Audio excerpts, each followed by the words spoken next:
Agradezco la presentación del gerente de la Fundación Caja Rural, don Luis Jesús García Lomas Pusibet. El motivo de mi conferencia no es otro sino participar en un ciclo más de los Jueves de la Catedral, que este año, como saben, está dedicado al arquitecto Ventura Rodríguez en el tercer centenario de su nacimiento, puesto en relación con la obra más insigne que dejó este gran arquitecto, este gran estereotomista en nuestra ciudad y en nuestra diócesis, como es el sagrario de nuestra catedral.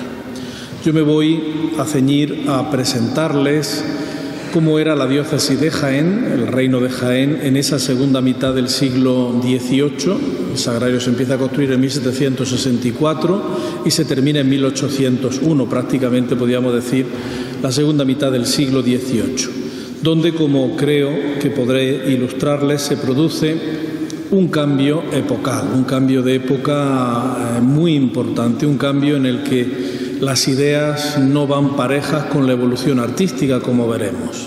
Hay una pervivencia del barroco en el arte durante todo el pontificado de Fray Benito Marín, el obispo que inicia las obras del sagrario, y solamente el lenguaje clásico, academicista, empieza ya a utilizarse ya en el último tercio, aunque, como veremos desde el punto de vista de la mentalidad religiosa, sí hay una continuidad que pretende superar lo que se consideraba como religiosidad teñida de superstición, heredada del barroco, la llamada barroquización de la piedad, y se pretende, pues como un dictado más del despotismo ilustrado, presentar, inculcar en el pueblo, como siempre, todo por el pueblo, para el pueblo, pero sin el pueblo, una piedad y una espiritualidad que termina siendo pues muy desleída, muy racionalista, muy impersonal, la espiritualidad propia de muchos ilustrados, y que evidentemente casa muy mal con el temperamento vehemente, sensual,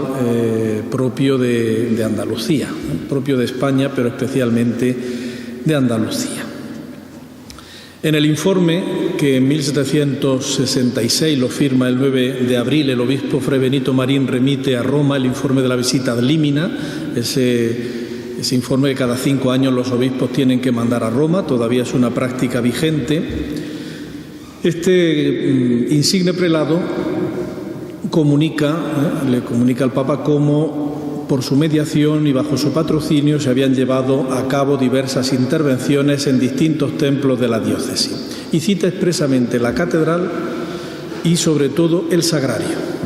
Dice, hablando del sagrario, que es opus quidem valde necessarium ex precipuo templo maximi ornamenti quod nunc a fundamentis extruitur. Opus quidem valde necessarium, una obra muy necesaria, quod nunc a fundamentis extruitur, que ahora, se acababa de empezar, lleva menos de 2 años, que ahora a fundamentis, desde los cimientos, extruitur, se construye.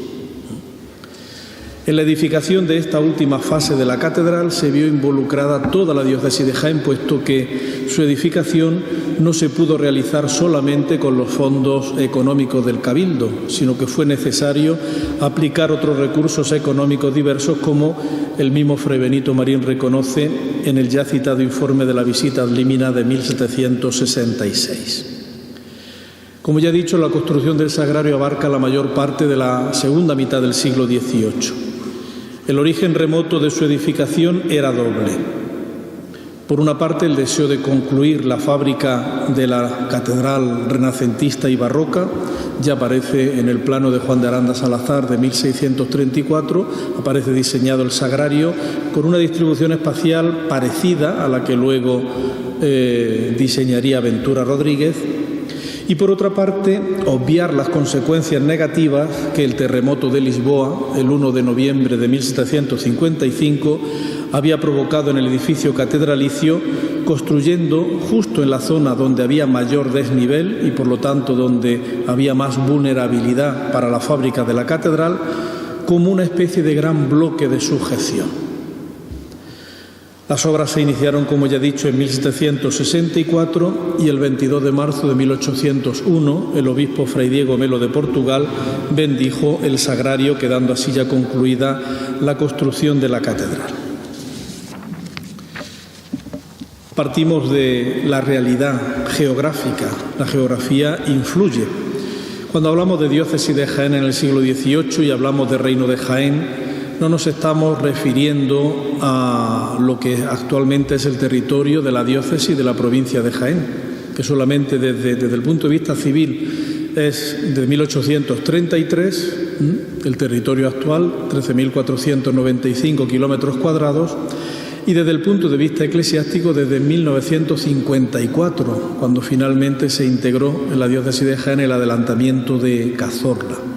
Antes se habían integrado otros territorios que estaban dentro de lo que es actualmente la provincia y la diócesis, pero que en el antiguo régimen no pertenecieron eclesiásticamente a la diócesis, como eran las vicarías santiaguistas de Chiclana y de Segura de la Sierra, que pertenecían a la Orden de Santiago. Eso no pertenecía ni siquiera a Andalucía ni a Jaén hasta 1833. La abadía de Alcalá la Real y el territorio de Martos, el partido de Martos de la Orden de Calatrava, ¿no? Esos 4 territorios se integran en la diócesis en 1873, cuando durante la Primera República el Papa Pío IX, con la bula Quo Gravius, declara anuladas las jurisdicciones exentas y ordena que pasen eclesiásticamente a depender de la sede episcopal que geográficamente estuviese más cercana. Las vicarías santiaguistas hoy hubieran, con ese criterio, pasado a depender de Albacete, puesto que Albacete está más cerca que Jaén, en la capital me refiero, pero entonces no existía la diócesis de Albacete, que es de ayer, de 1950, eso entonces era territorio de la archidiócesis de Toledo. Desde 1249 la diócesis de Jaén abarcaba aproximadamente unos 8.356 kilómetros cuadrados. A mediados del 18 contaba con 58 núcleos urbanos entre ciudades y villas, 3 colegiatas, que eran la de Baeza, la de Úbeda y la de Castellar, 98 parroquias y 92 monasterios de monjas y frailes, de vida, iba a decir regular, porque estaba arreglada la regla monástica, pero irregular desde el punto de vista económico, como señalaré posteriormente. Estaba dividida la diócesis en 7 arciprestazgos, que a su vez eran aglutinados por 3 arcedianatos. En el 18, esta distribución, esta geografía eclesiástica de Jaén va a sufrir una modificación con la creación de las nuevas poblaciones de Sierra Morena, de la que hemos celebrado el año pasado, como saben. 1767 son creadas por Real Cédula de Carlos III. Se modificó, sobre todo con territorio del arciprestazgo de Baeza y parte del de Jaén. El de Baeza era, sin duda alguna, el más grande en extensión. Se modificó la geografía eclesiástica creando el partido de la Carolina, que se llamaba. Pero como luego veremos, las nuevas poblaciones desde el punto de vista eclesiástico fue un proyecto extraño, ¿no? Fue un proyecto extraño y desde mi punto de vista fallido. Anunciaba y preludiaba lo que será luego la política de los liberales en el siglo XIX, pero realmente donde más funcionó fue en Jaén, sobre todo desde el punto de vista económico, donde más funcionó fue en Jaén, y donde fue un desastre fue en la Vicaría de la Carlota, en parte de Córdoba y de Sevilla, donde estaban las otras nuevas poblaciones.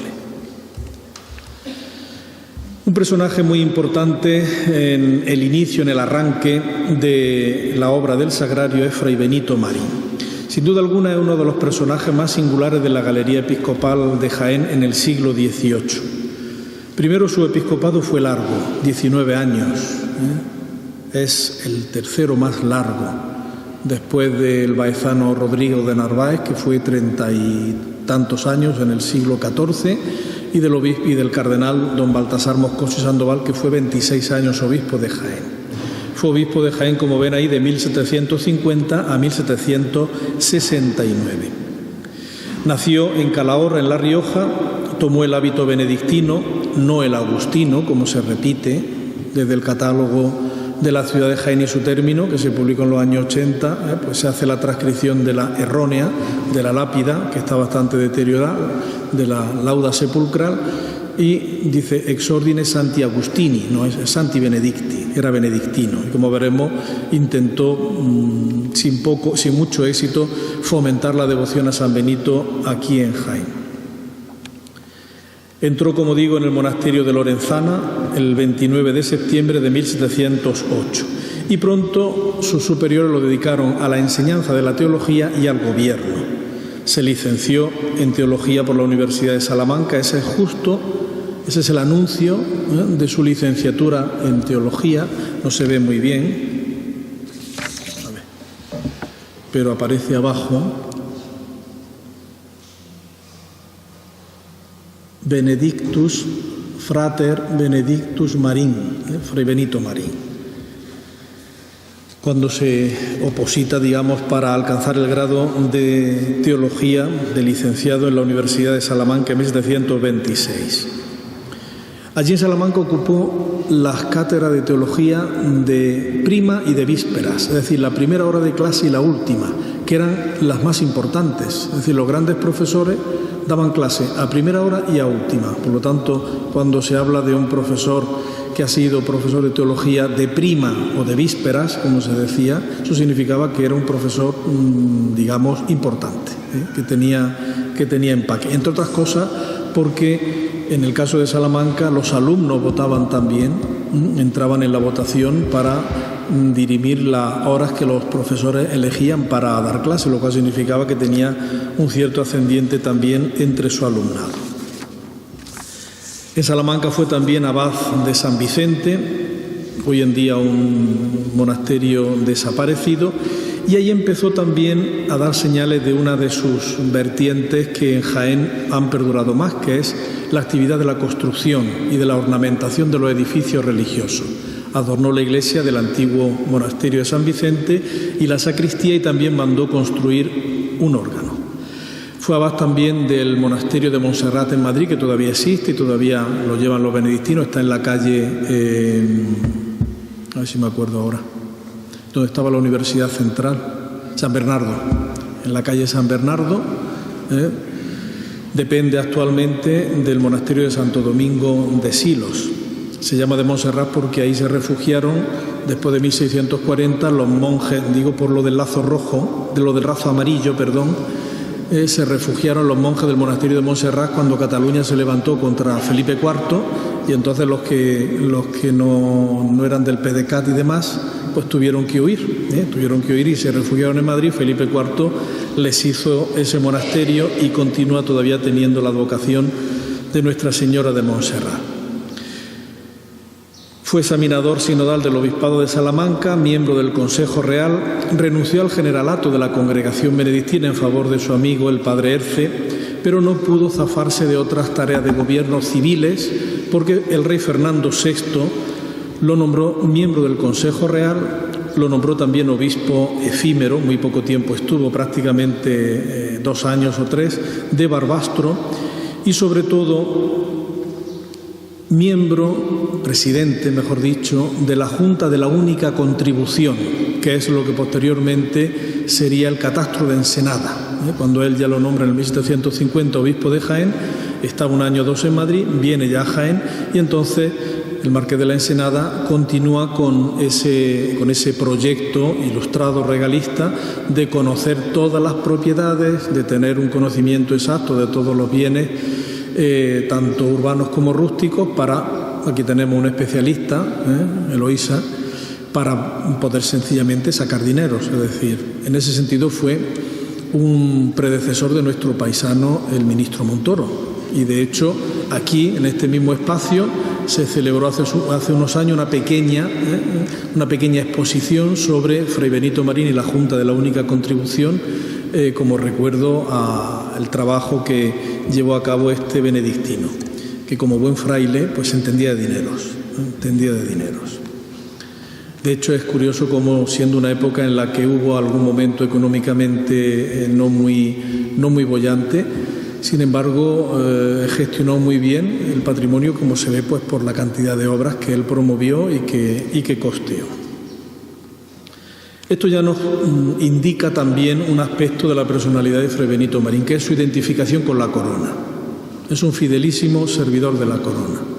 Él tuvo siempre 2 jesuitas que lo acompañaban, pero cuando en febrero de 1700 y luego en abril, febrero está firmada la Real Cédula sobre el extrañamiento de los miembros de la Compañía de Jesús, se hace pública en abril de 1767, Carlos III expulsa a los jesuitas, va a obedecer estrictamente las órdenes reales y va a ser, pues eso, un fiel ejecutor de las directrices reformistas, tanto en el ámbito civil como en el ámbito religioso, que impulsaba la corona, sobre todo en el periodo ya del reinado, a partir de 1758, de Carlos III. Como él mismo confiesa en el informe de la visita límina de 1758, desde que llega a Jaén, Fray Benito Marín intenta reformar la costumbre por medio de cartas pastorales y edicto de pecados públicos. Una obra de notable amplitud. En el archivo que tenemos algunos ejemplares, son graciosísimos porque era imposible en una plancha de la imprenta publicarlos, ¿no? Yo es el único caso que he visto aquí en Jaén. Entonces lo publicaban en 6 trozos y los encolaban. Es un cartapacio enorme en letra pequeña que se fijaban en las puertas. No creo que lo leyera mucha gente aquello, ¿no? Pero estaba obsesionado siempre, muy en sintonía con esa política del despotismo ilustrado en materia religiosa, pues erradicar supersticiones, combatir la ignorancia religiosa, suprimir lo que se consideraban añadidos barrocos, etcétera. En ese sentido es muy interesante esa carta pastoral, que esta sí está hecho en folio, pero claro, es que son casi 100 páginas, que está fechada el 30 de noviembre de 1767 y la publica a partir de unas revelaciones que habían tenido algunas mujeres en Jaén, en las que habían hecho público y había cundido en la población, que habían tenido una visión en la que el Señor les había dicho que los jesuitas, que acaban de ser expulsados en noviembre, los jesuitas son expulsados en abril, iban a volver. Entonces, pues, Fray Benito Marín primero dice que devolver nada, que lo que ha dicho el rey está dicho y está hecho, y que está muy bien hecho, y que por lo tanto nada. Pero aprovecha la ocasión para luego, en la segunda parte de la carta pastoral, que es muy amplia, hacer todo un análisis, una explicación de las distintas clases de supersticiones y de otras desviaciones de la fe, con un gran aparato crítico de citas bíblicas de los padres de la Iglesia y de los teólogos de la época. En Jaén, que yo sepa, por lo menos en el archivo de la catedral no se conserva ningún ejemplar de esta carta pastoral, y por el sello que ven arriba, ese procede del archivo del monasterio de Santo Domingo de Silos, donde hay pues un fondo de escritos y de obras de autores benedictinos, como era precisamente Fray Benito Marín. También tuvo Fray Benito Marín, cuyo escudo vemos ahí, este está tomado de uno de los edictos de pecados públicos. Tuvo especial empeño en realizar la visita pastoral a la diócesis. La realizó 3 veces a la diócesis. Es, podríamos decir, el segundo o tercer obispo que más veces ha visitado la diócesis. El primero fue a principios del 16, don Alonso Suárez, de la Fuente del Sauce, que la visitó 8 veces. Luego don Francisco Sarmiento de Mendoza, a finales del 16, Fray Benito Marín, que realizaron la visita completa 3 veces.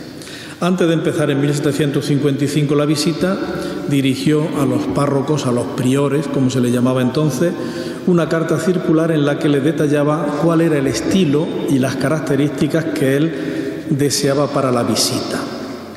Resaltaba en el texto de esa circular la austeridad de medios que propugnaba, que no le buscasen alojamiento en casa de familias nobles, que no le buscasen una posada lujosa, sino que viviría en una habitación en la casa del párroco, en la casa del prior. Lo acompañarían 2 jesuitas que irían unos días antes para hacer una especie de preparación de la visita pastoral, instruyendo, aprobando a los maestros que enseñaban a los niños la doctrina cristiana, confesando a los fieles, y volvemos al ideal ilustrado, instando a los fieles a que tuviesen una correcta devoción a los santos y especialmente a la Virgen, expresada mediante el rezo del rosario. Pero lo que más ha quedado en Jaén es precisamente la actividad edilicia y decorativa de Fray Benito Marín. Bajo su mandato, como hemos dicho, se inicia en 1764 la construcción del sagrario de la catedral. Vemos ahí uno de los 6 dibujos de Ventura Rodríguez para la construcción del sagrario, en tono más claro.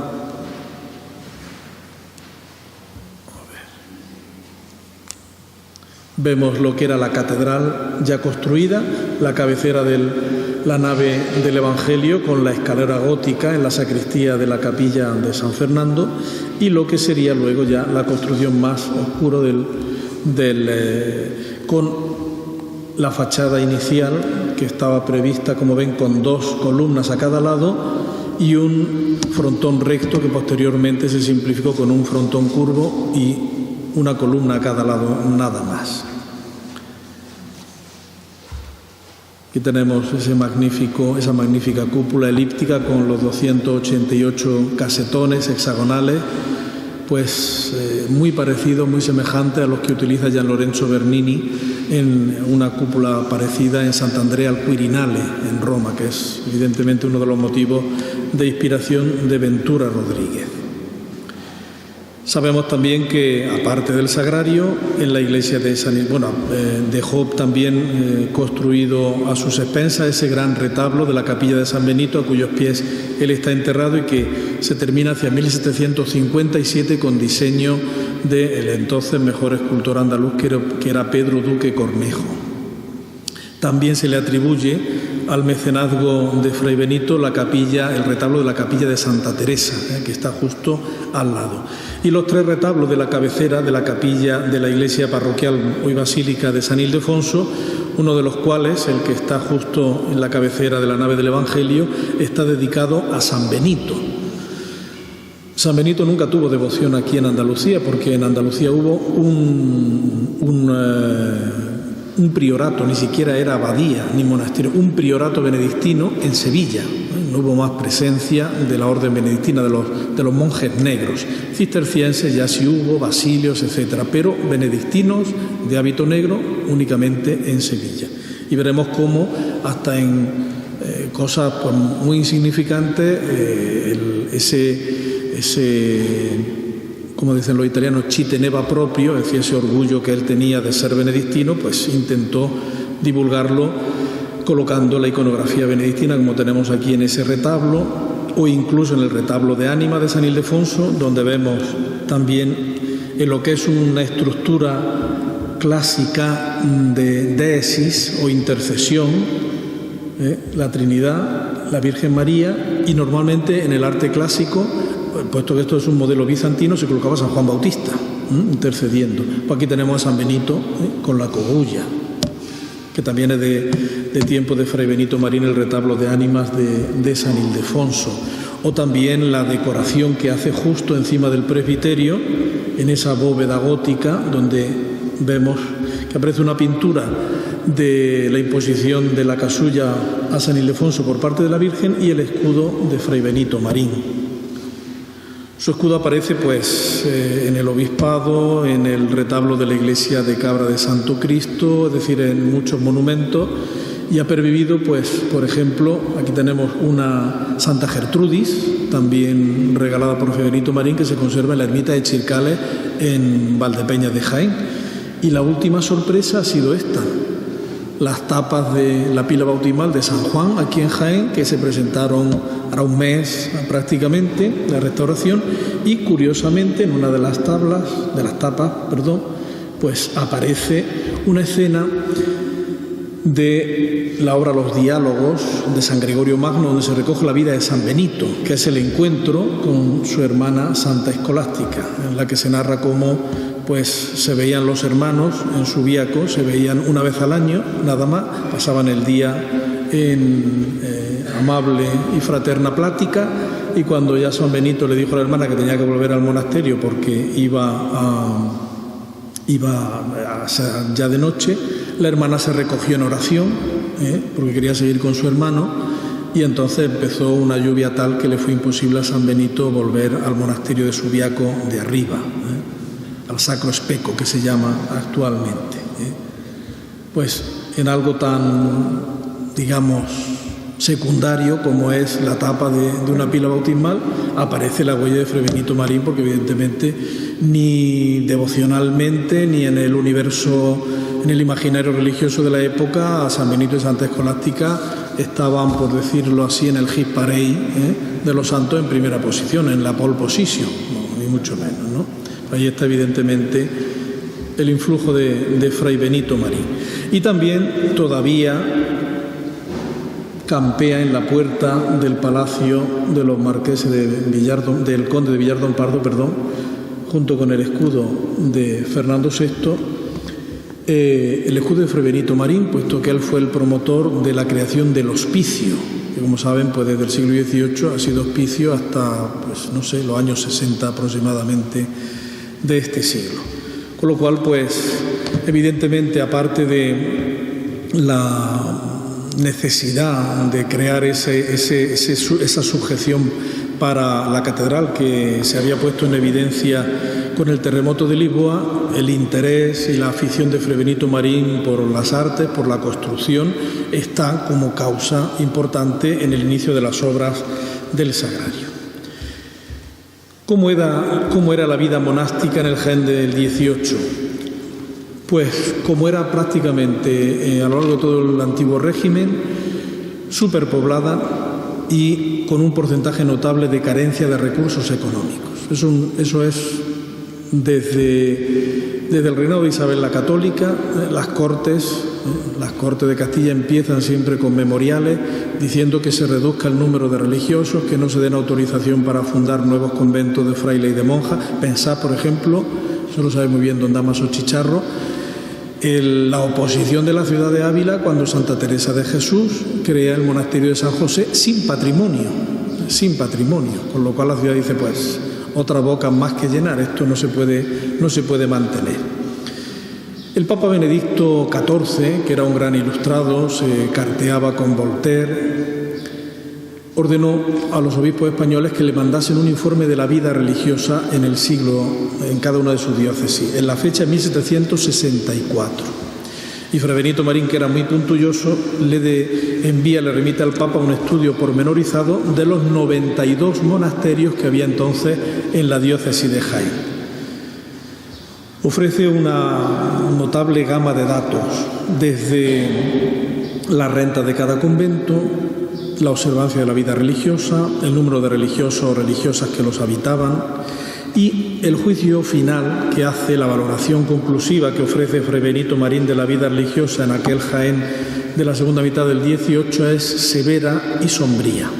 Según él, de los 92 monasterios y conventos, solamente un tercio, 27, disponían de rentas suficientes para mantener a los religiosos que habitaban y religiosas que habitaban en ellos. Entre ellos cita específicamente los 5 colegios de la Compañía de Jesús: Jaén, Andújar, los 2 de Baeza y Úbeda. Y el convento de dominicos de Jaén, convento de Santa Catalina. Claro, hay que tener en cuenta que el convento de Santa Catalina era, por lo menos en el 16, el tercer convento de importancia de los dominicos en la Corona de Castilla, después de San Gregorio de Valladolid y de San Esteban de Salamanca. Otorgaba títulos universitarios en teología y en artes para los miembros de la orden. Era fundación real del rey Juan I, por lo tanto, pero no era esa la tónica. El que los 5 colegios de la compañía disponiesen de bienes era una práctica jesuítica, es decir, los jesuitas no fundaban un colegio hasta que no había un capital suficiente que asegurase la vida de un número determinado de sacerdotes, profesos y de hermanos legos y de alumnos. Con lo cual, pues, por eso se dilataba. Por ejemplo, en Jaén empieza siendo a partir de 1611, cuando viene el padre Pedro de Urteaga a hacer una misión, se crea la residencia de San Eufrasio de los Padres de la Compañía de Jesús. Enseguida la ciudad quiere que sea un colegio, pero la compañía, el general no da patente de fundación hasta que no hay asegurada una suma de dinero o unas propiedades con cuyas rentas se sostengan dignamente los religiosos y la enseñanza que se impartía en los colegios de la compañía. 5 monasterios y conventos pasaban necesidad y los religiosos, sobre todo, se veían obligados a salir de clausura para mendigar. Con lo cual la conclusión era más que evidente y la indicación que sugería Fray Benito Marín era que era necesario, era absolutamente imprescindible, reducir el número de claustrales y, por otro lado, impedir que se hiciesen nuevas fundaciones. Al final no se llevó a cabo pues esta reforma y tuvo que ser primero pues la desamortización de José I, luego la desamortización que se llevó a cabo sobre todo en los conventos masculinos durante el trienio liberal, 1820 al 23, y finalmente el golpe supremo, la desamortización de Mendizábal en 1835, el que redujese de una manera drástica el número de monasterios e hiciese que sus posesiones, muchas o pocas, pasasen a otras manos. ¿Cómo era la vida del pueblo cristiano? Ya he hecho referencia antes a ese proceso que se llama barroquización de la piedad, la barroquización de la piedad. Es un proceso que se inicia, podríamos decir, a partir de la clausura del Concilio de Trento, 1563, y que sobre todo hace que las manifestaciones de religiosidad y de piedad del pueblo se centren en algunos puntos que habían sido discutidos y cuestionados por los reformados protestantes. En la época, por ejemplo, de la exaltación eucarística, la época en que se construyen los ostensorios, los grandes retablos, con el sagrario en el centro. Aquí en Jaén existía la costumbre de que el sagrario no estaba nunca en el altar mayor en el centro, sino en una capilla lateral. En la época en la que la devoción mariana, sobre todo a partir de 1571, la batalla de Lepanto, se va a centrar en el rezo del rosario, se hace obligatorio que en cada parroquia existiese una cofradía del rosario, la cofradía del Santísimo Sacramento y la cofradía de ánimas. Eso era obligatorio ya. La de ánimas ya más en el siglo XVII. Y es a partir del siglo de principios, estamos este año celebrando en Baeza el 4º centenario del juramento inmaculista de la Universidad de Baeza, que después del de Sevilla y del de Granada es el tercero más antiguo de España. La exaltación de la Virgen, sobre todo en el misterio de la Inmaculada Concepción, con el voto de sangre. Estás dispuesto a derramar la sangre en defensa del misterio de la pura y limpia concepción de la Santísima Virgen, porque hasta 1664 no se puede decir Inmaculada. Había diferencias teológicas, sobre todo los dominicos no eran muy proclives a llamar a la Virgen Inmaculada, lo cual no iba en demérito de su devoción a la Virgen, sino pensaban que si la Virgen quedaba excluida como ser humano de la mancha del pecado original, aunque fuese de alguna manera más mitigada, la redención de Cristo no era universal, no podía ser universal. Luego ya se retomó la argumentación de Duns Scoto, del potuit dequit ergo fecit, y se hizo lo de la aplicación anticipada de los méritos de Cristo a la Santísima Virgen, sobre todo porque tenía que ser madre del que es el Todo Santo, de Jesucristo. Junto con la exaltación de la Eucaristía, ahora que tenemos aquí los escudos de don Sancho Dávila, que son los dos que están pintados encima del retablo relicario. Don Sancho Dávila firmó en 1610 con el Cabildo un acuerdo para enaltecer, exaltar todavía, y podríamos decir complicar litúrgicamente más la procesión del Corpus. Y él escribió una obra que publicó en Madrid en 1611 de la veneración que se debe a las reliquias de los santos, al que añadió un cuarto libro que era un tratado sobre el Santísimo Sacramento. Precisamente la litografía que aparece en ese tratado sirvió de cartel del Corpus hace unos años. Pues junto con la Inmaculada, con la exaltación eucarística, también es muy importante y va a verse en este periodo uno de los ataques más fuertes de la piedad y desde la espiritualidad ilustrada, la veneración a los santos y las reliquias. Ahí tenemos a los santos Bonosio y Maximiano, las imágenes que había antes de 1936 en Arjona. Ahí tuvo un papel importante el cardenal don Baltasar Moscoso y Sandoval, que fue el que capitaneó y dirigió pues toda una serie de excavaciones que se realizaron en la antigua Urgabona, es decir, la actual Arjona, y también en el Alcázar de Baeza. Fruto de esas excavaciones salieron a la luz lo que se pensó pues que eran restos del padre Vivar, que era un cisterciense, Román de la Higuera, etcétera, era jesuita. Pues interpretaron que muchos de esos restos eran de santos que habían padecido martirio en los primeros siglos de la era cristiana, entre ellos pues San Bonosio y Maximiano, a los que hemos hecho referencia, pero claro, con una interpretación, con una exégesis a veces bastante dudosa. En Baeza, la catedral, tenemos un cuadrito de San Gregorio de Elvira. San Gregorio de Elvira dice San Jerónimo, dice en una obra que tiene De Viris Illustribus sobre los varones ilustres, hace una biografía de escritores cristianos y entonces al hablar de San Gregorio de Elvira dice Beticus, Beticus. Es decir, era de la provincia bética, era de Ilíberis, era de Granada. Enseguida pues se interpretó que ese Beticus era Baeticus, por lo tanto de Baeza. Y por eso lo tenemos allí en la catedral en un pequeño cuadro.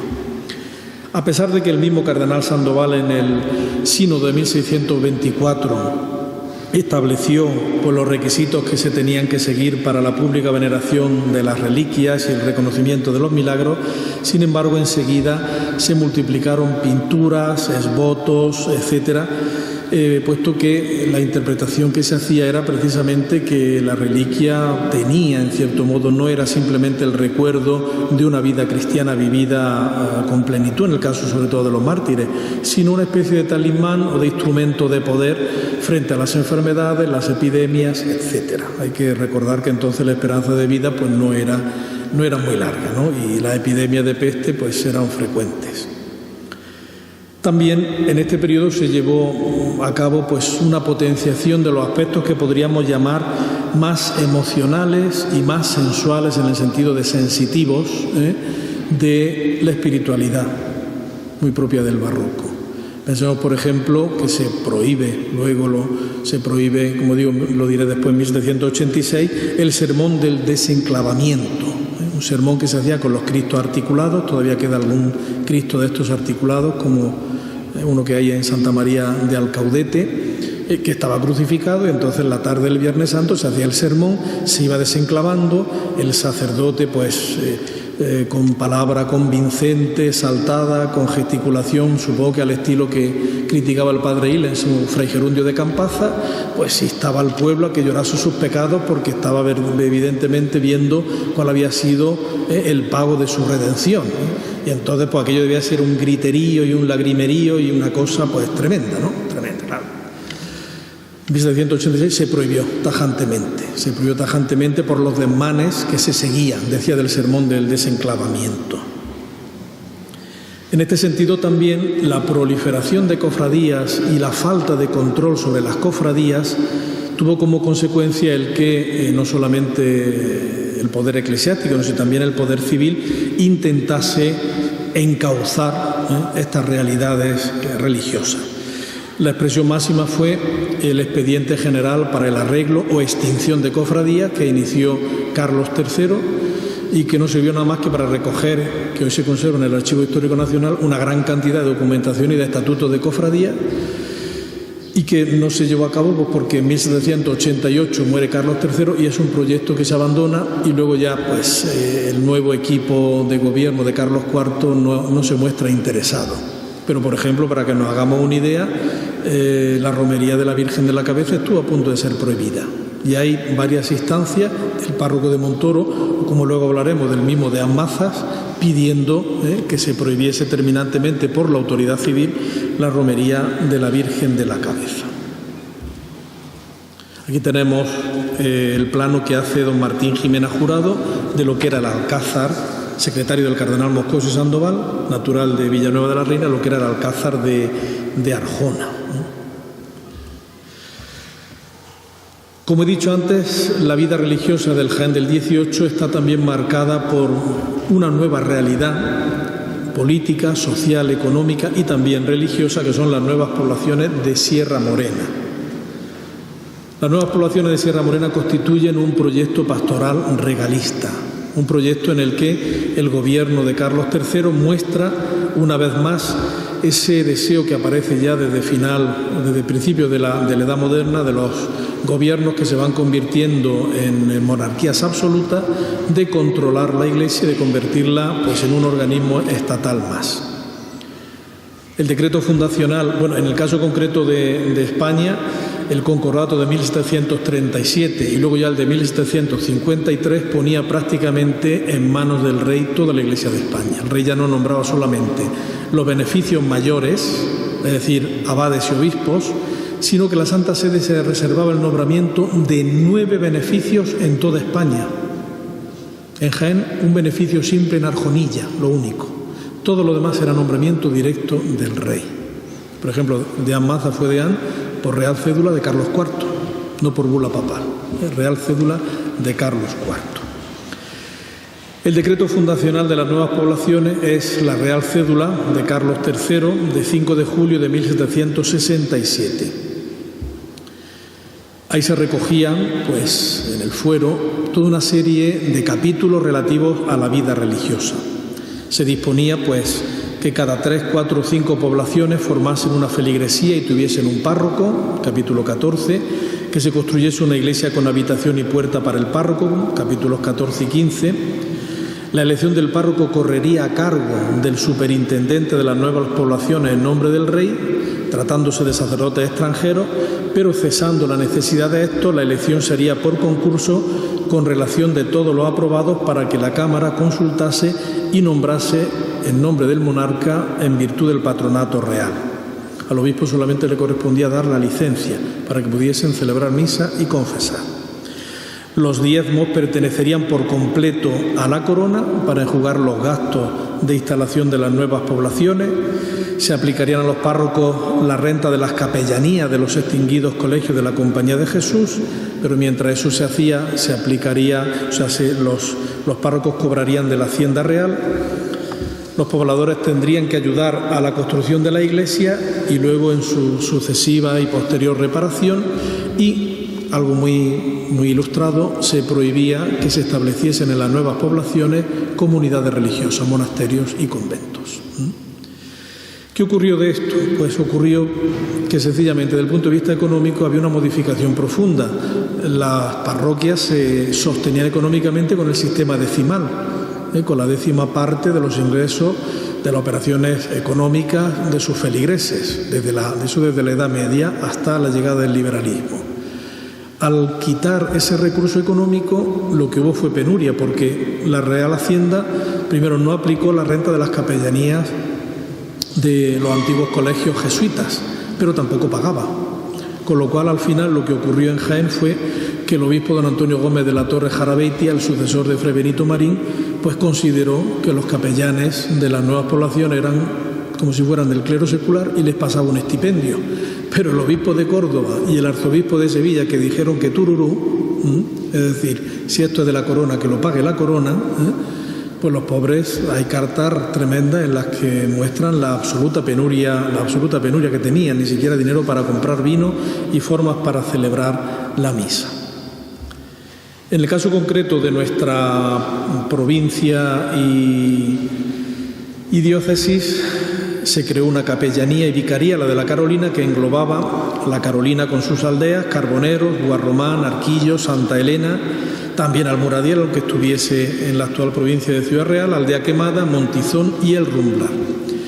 En un primer momento el servicio pastoral lo llevaron a cabo capuchinos venidos de Alemania y de Suiza. Al frente de ellos estaba un capuchino muy singular, Fray Romualdo de Fraiburgo, que chocó de lleno con el intendente Olavide. Hay quien le echa la culpa de que las delaciones que hizo a la Inquisición, y de hecho se conserva algún informe a la Inquisición, fue lo que movió el que la Inquisición promoviese un proceso inquisitorial contra Olavide, que en realidad no iba contra Olavide, iba contra el conde de Aranda, pero claro, contra el conde de Aranda no se podían meter directamente, se metían contra uno de sus vasallos, de sus colaboradores más directos. Pronto los capuchinos fueron sustituidos, junto con los capuchinos había otros sacerdotes extranjeros, franceses, alemanes, suizos, como don Juan de Lanes y Duval, que fue el primer capellán mayor y vicario de las nuevas poblaciones, párroco de la Carolina. Posteriormente fueron siendo sustituidos ya por clérigos españoles. Como he dicho, en el caso concreto de la diócesis de Jaén, la intervención del obispo don Antonio Gómez de la Torre Jarabeitia fue el que, con los subsidios que fue enviando a los sacerdotes de las nuevas poblaciones, pudiesen, en cierto modo, equilibrar esa falta de recursos que fue consecuencia de lo que yo creo, desde el punto de vista pastoral, pues fue un proyecto fallido. Empezaba un poco, con con la mentalidad que luego tendría en 1791 la Constitución Civil del Clero en Francia, que todavía se mantiene en Alsacia y en Lorena. Es decir, que los sacerdotes fuesen funcionarios civiles, dependiesen del Estado y tuviesen su paga del Estado. Eso todavía se mantiene en Alsacia y en Lorena.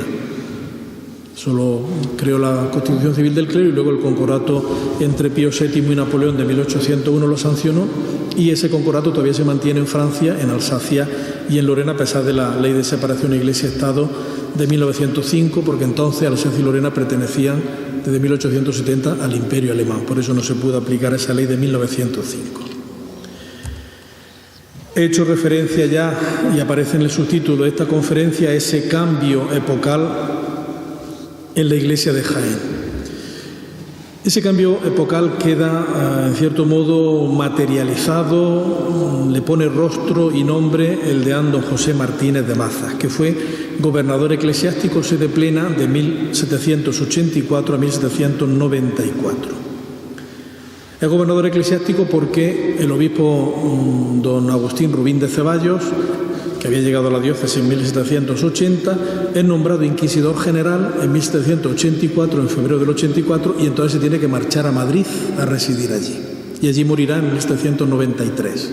Entonces nombra 3 gobernadores eclesiásticos, de los que al final solamente va a quedar, para que trabajen mancomunadamente, solamente va a quedar don José Martínez de Mazas, que es realmente el que durante 10 años pues gobierna la diócesis y aplica un proyecto, podríamos decir, de gobierno eclesiástico, unas directrices también de pastorales de cara al pueblo, que son un acelerar, por así decirlo, algo que antes ya había existido, que ya Fray Benito Marín ya lo ha hecho referencia, ¿no?, a su obsesión con las supersticiones y con la ignorancia religiosa, pero que ahora pues se intenta, podríamos decir, con esa dinámica del despotismo ilustrado, de todo para el pueblo, por el pueblo, pero sin el pueblo, intenta aplicarlo de una manera más contundente.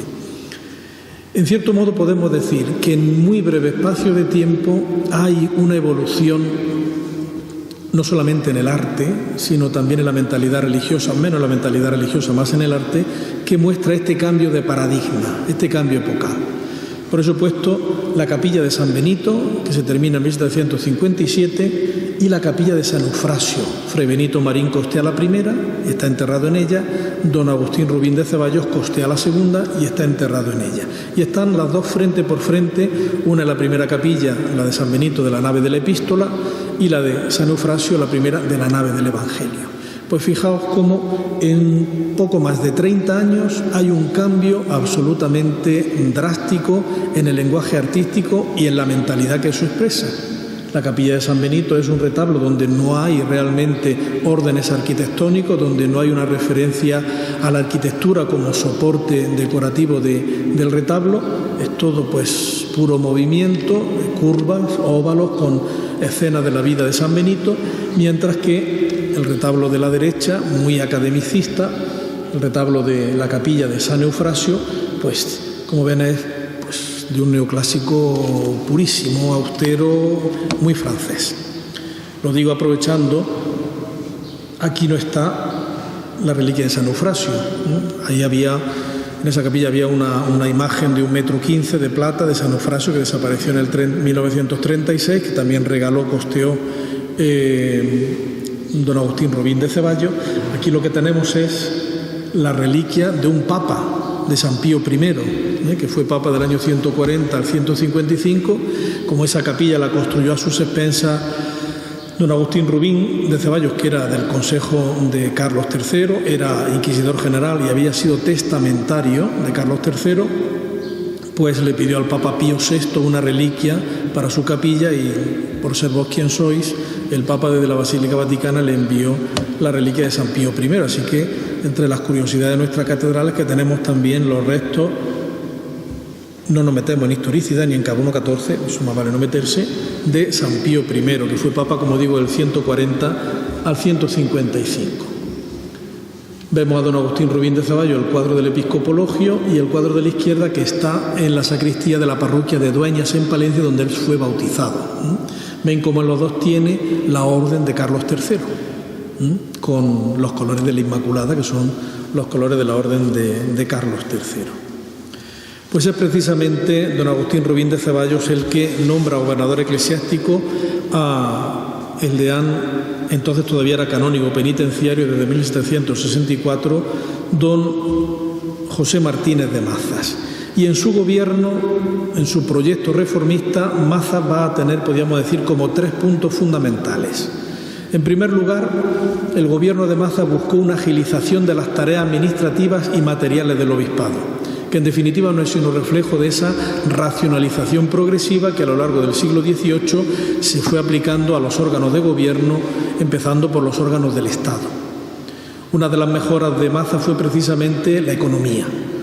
La economía se regía en Jaén por los estatutos decimales que había aprobado el obispo don Alonso Suárez de la Fuente del Sauce en el sínodo de 1511.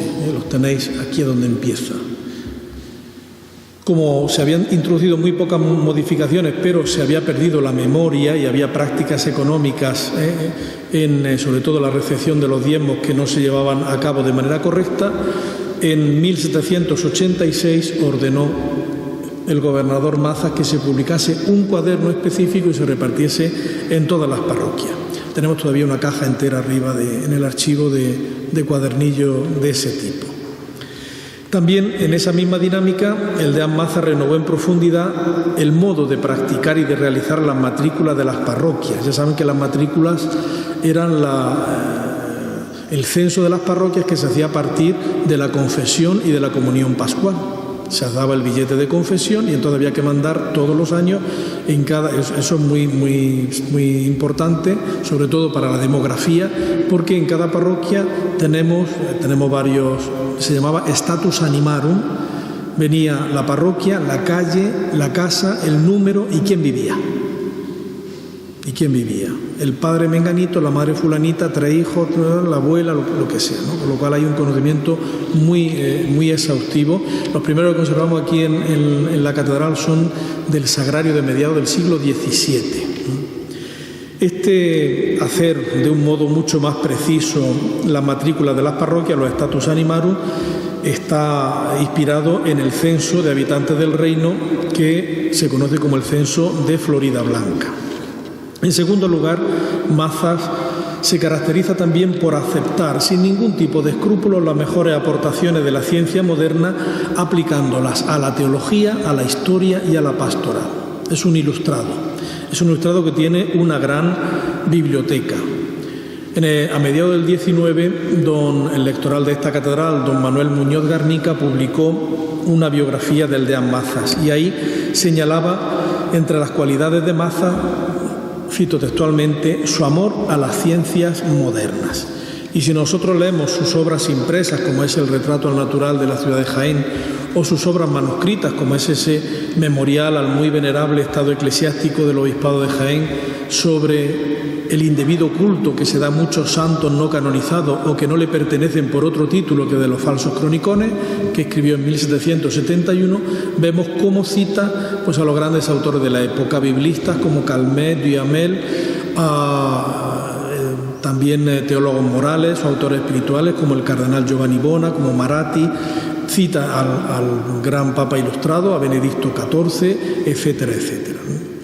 Como curiosidad, este memorial, del que se conservan 2 ejemplares, uno en la Biblioteca Pública de Jaén y otro en la Real Academia de la Historia, la envió para su examen, recibió la aprobación de la Real Academia de la Historia, nunca se atrevió a publicarlo y permaneció manuscrito hasta que la Diputación en el año 2001, con una introducción y una edición de Manuel Urbano Pérez y de Pipo, de José Rodríguez Molina, pues se publicó. No se publicaba pues porque a él ahí en esa obra criticaba muy duramente, pero evidentemente con aparato crítico, toda una serie de devociones a santos que durante los siglos se habían introducido en el santoral propio de la diócesis de Jaén, sobre todo los que se habían introducido en el pontificado del cardenal Moscoso y Sandoval.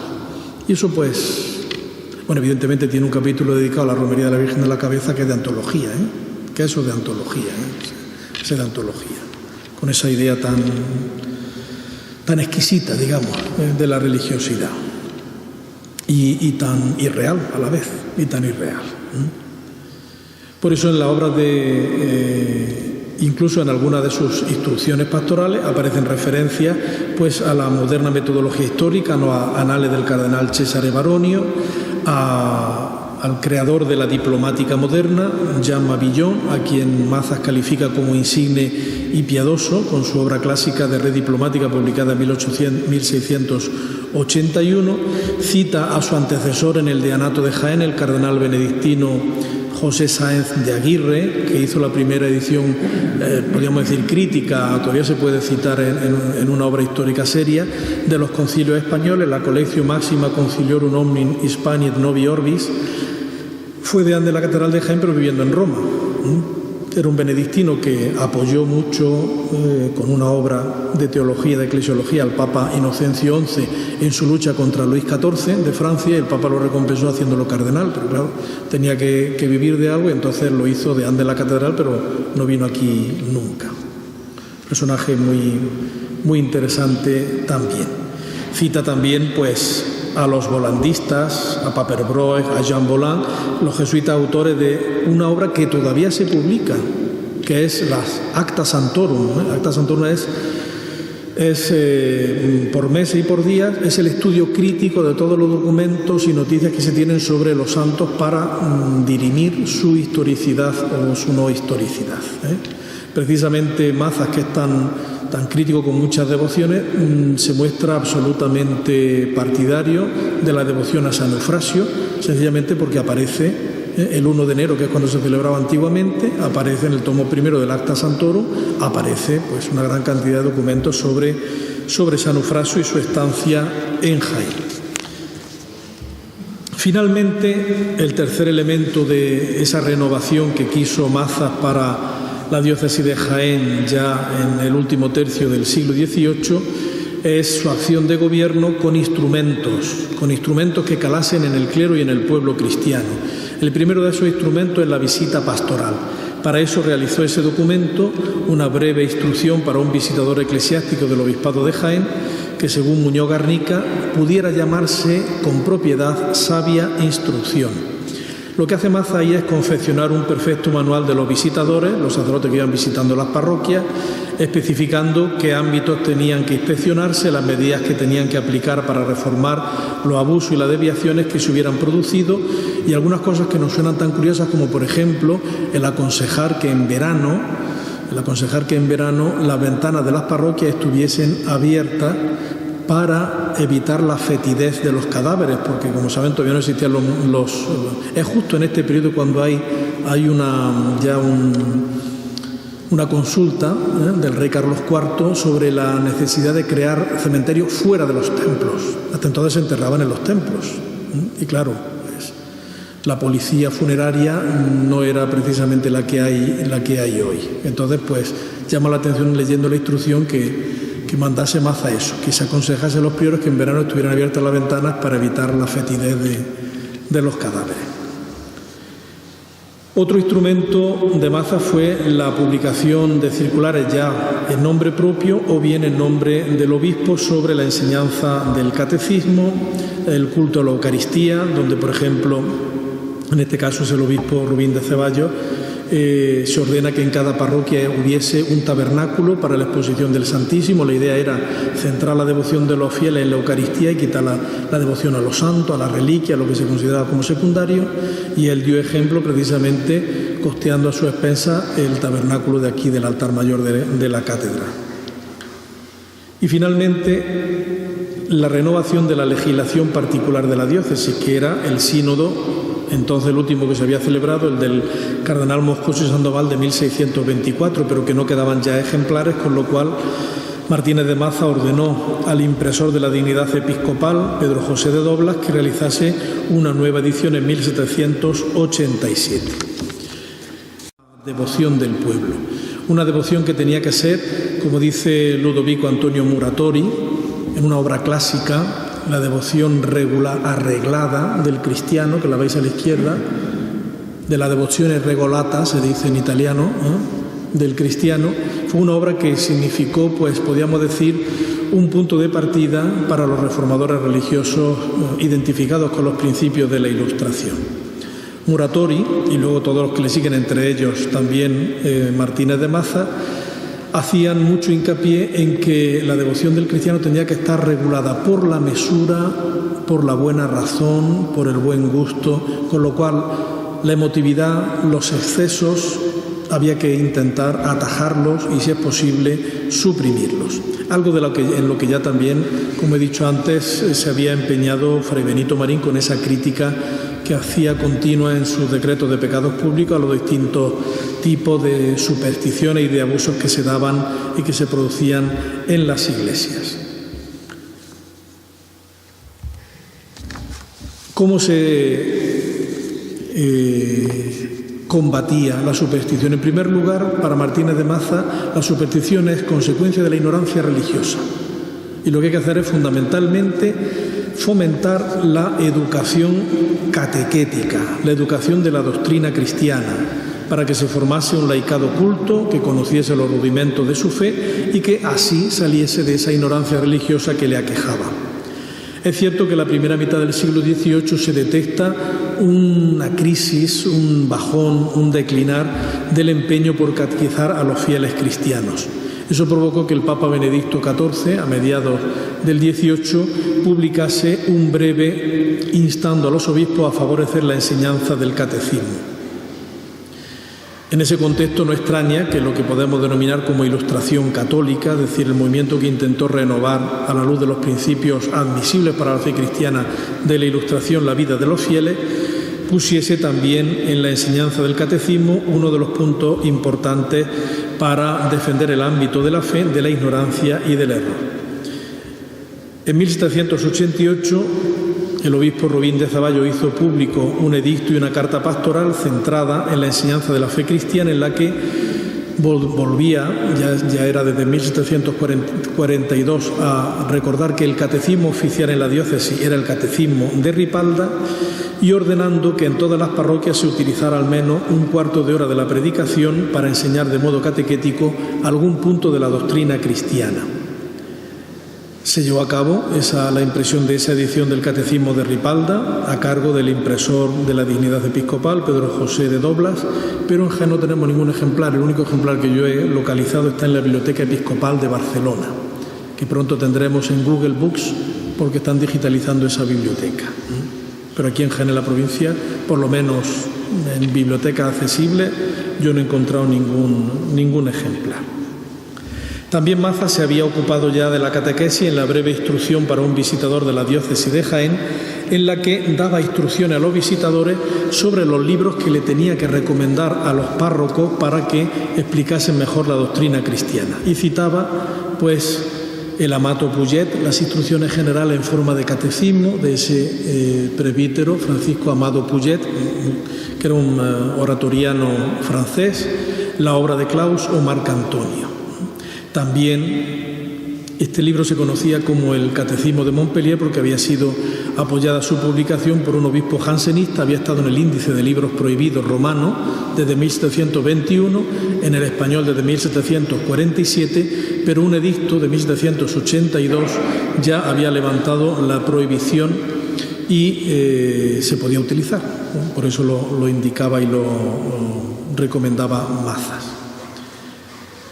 También se ve cómo en los mandatos de las visitas pastorales, lo que dejaba ordenado el visitador cuando iba a una parroquia. Revisaba las cuentas, veía los casos que había, etcétera, y dejaba unos mandatos. Los mandatos son más o menos generales para todas las parroquias, puede haber alguna variación. Y se ve también cómo en esos mandatos de las visitas pastorales a partir de 1784 hay pues indicaciones que intentan erradicar esas manifestaciones no correctas de la espiritualidad de la vida cristiana de los fieles, como por ejemplo las irreverencias que se cometían en Nochebuena, el Día de los Inocentes, la prohibición del sermón del desenclavamiento, las procesiones nocturnas durante la Semana Santa, que se prohibieron también, la prohibición de las tarascas en las procesiones del Corpus, que luego fue prohibida por un real decreto de Carlos III, es decir, había toda una serie de manifestaciones religiosas, entre comillas, como la queramos llamar, que se intentaban erradicar en cierto modo. También son conocidas las iniciativas de Mazas para fomentar el estudio, sobre todo entre los más jóvenes y especialmente entre las mujeres. No podemos olvidar que en su testamento en 1805, antes de morir, él dejó todos sus bienes para crear una escuela exclusivamente para mujeres en la ciudad de Jaén. También Mazas intentó revitalizar la enseñanza de la juventud, dándole más fuerza a través del incremento de los premios que se daban en los ejercicios públicos de las escuelas de Jaén, con un edicto en 1788 y otro en 1789. Se le daban unos premios en metálico a ver si los niños pues estudiaban un poquito más. No había entonces Nintendo ni nada de eso, tenían más tiempo, pero se ve que tampoco tendrían que estudiar mucho porque cuando había que incentivarlos pues era señal de que la cosa no iba bien. Y voy a concluir ya. La segunda mitad del siglo XVIII, que es el periodo en el que, como saben, se construyó nuestra catedral, el sagrario de la catedral, fue sin duda alguna un periodo de clara evolución y de fuertes cambios en el reino y en la diócesis de Jaén, que se caracteriza por una primera convivencia del paradigma religioso barroco con los nuevos aires de la Ilustración y posteriormente, ya en el periodo de Mazas, por el esfuerzo explícito por arrinconar una cosmovisión religiosa que se consideraba superada por los parámetros ilustrados con el fin de implantar un nuevo modelo de religiosidad. Si ese primer periodo de convivencia estaría representado por Fray Benito Marín, que criticaba la superstición, pero hacía retablos barrocos todavía, el periodo en el que Mazas fue gobernador eclesiástico sede plena significó, sin duda alguna, un periodo en el que el deán intentó desarrollar un ambicioso programa de reforma destinado a aplicar en Jaén los principios de la renovación religiosa propugnados por la llamada Ilustración católica. Con la vista puesta en el ideal de la Iglesia primitiva, de la antigua disciplina eclesiástica, Mazas puso especial empeño en fomentar la renovación intelectual del clero, lo que para él conllevaba una regeneración moral que colocaría a los miembros del estamento eclesiástico en las condiciones adecuadas para atender mejor pastoralmente al pueblo cristiano. Mucho más compleja era la situación que Mazas deseaba realizar para purificar la piedad del pueblo llano, de un pueblo, el jiennense, que, como recuerda Fray Benito Jerónimo Feijó en dos de sus cartas erudita y curiosa, la número 24 y la número 31 del tomo primero, se dejaba llevar de una credulidad casi infantil para creer a pie juntillas en historias tan inverosímiles e inaceptables para la recta razón como el vuelo prodigioso y fantástico del obispo de Jaén a Roma y su posterior traída también por vía aérea de El Santo Rostro. Ahí tienen esa carta, de la transportación mágica del obispo de Jaén. En su gobierno, sobre todo a través de las circulares y de los mandatos de las visitas pastorales, Mazas intentó aplicar los principios que ya había puesto por escrito en obras tan representativas de su pensamiento como el memorial sobre el indebido culto que se da a muchos santos no canonizados o que no le pertenece por otro título que el de los falsos cronicones. Frente a la religiosidad teatral, externa y superficial del pueblo, más dada a fantasías que no eran sino superstición en opinión de los ilustrados, Mazas trabajó para que el pueblo descubriese la dimensión interior, espiritual, intimista de la fe, cuyo recto ejercicio desembocaba ineludiblemente en la caridad, fomentando así una religiosidad más profunda y sincera que no puede sino recordar también, en cierto modo, esa aspiración de renovación interior que defendieron los alarmistas españoles en el siglo XVI. Sin embargo, en ocasiones, la penetración de ideas tan exquisitamente racionales y mesuradas llevó incluso a desfigurar la figura de un Dios personal que poco o nada podía colmar los sentimientos religiosos de los fieles. En los mandatos de visita de 1786, uno de los mandatos era: se soltaba a los párrocos, aparece en San Ildefonso, en San Juan, en Guarromán, se soltaba a los párrocos a que instasen a los fieles, cito textualmente, para que dediquen algunos días al culto del Dios óptimo máximo. Yo digo, cuando dijeran en Guarromán eso a la gente, o aquí, dirían: ¿y ese quién es? El Dios óptimo máximo. Suena muy bien porque es una nomenclatura clásica, pagana, que luego se asume sobre todo en la arquitectura. Deo optimo máximo dicatum. un templo dedicado al Dios óptimo máximo, pero que se le diga a los fieles que le dediquen algunos días al Dios óptimo máximo. ¿Ese Señor quién es? Bueno. Con eso, evidentemente, Mazas y todos los ilustrados demostraban una empatía con el despotismo ilustrado que en su vertiente religiosa propugnaba una religiosidad para el pueblo, pero sin el pueblo. El sagrario de nuestra catedral plasma en piedra ese decisivo periodo en la historia de Occidente, en la historia de España y en la historia de Jaén. Con una concepción espacial deudora de las mejores aportaciones del barroco italiano, como son San Carlino le Quattro Fontane de Francesco Borromini y el ya citado Sant'Andrea al Quirinale de Gian Lorenzo Bernini, con las pinturas de Mariano Salvador Maella y la decoración interior en estuco de Verdiguier, junto con la coronación interior de la linterna, que es el triángulo con el ojo, despunta otra época en la que el clasicismo académico en el arte es expresión de un nuevo paradigma cultural y religioso, al que esta nueva edición de los Jueves de la Catedral, centrada este año en la figura del arquitecto Ventura Rodríguez y el sagrario de esta catedral que él diseñó, contribuirán sin duda alguna a conocer más y mejor. Muchas gracias.